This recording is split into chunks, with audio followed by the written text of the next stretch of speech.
Hi guys, welcome back to my channel. This is just a brief tutorial on how to change your featured video on your YouTube channel. I've been trying to do this for quite some time, and all the videos that I could find were dated back to 2015, and as you could imagine, YouTube website has changed a little since then. So all I've done is basically just hunted around the channel, tried to figure it out myself, and this is how I done it. Please comment below, please like my video, and if you wish, subscribe to more tutorials. Thank you. All you have to do is log on to your account, so the home page, click the picture, click your channel.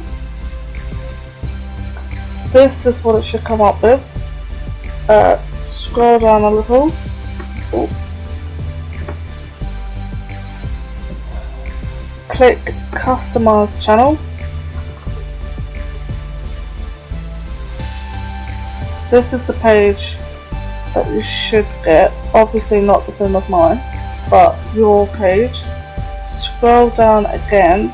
This is the section that you want to change. I've already changed mine to this. It should be for returning subscribers. I don't know what your new visitors will be. Mine's obviously blank, which I have to change. So click back. If you click here, there'll be a pencil. Scroll down. Click edit. And then here is a choice of videos that obviously you've created. Will be here. I've already changed mine, so I won't be doing it again. So I'll click cancel, but you will click save, click done, and there you go. That is how you do it. Please like, please comment, and I will be back with more tutorial videos. So thanks guys.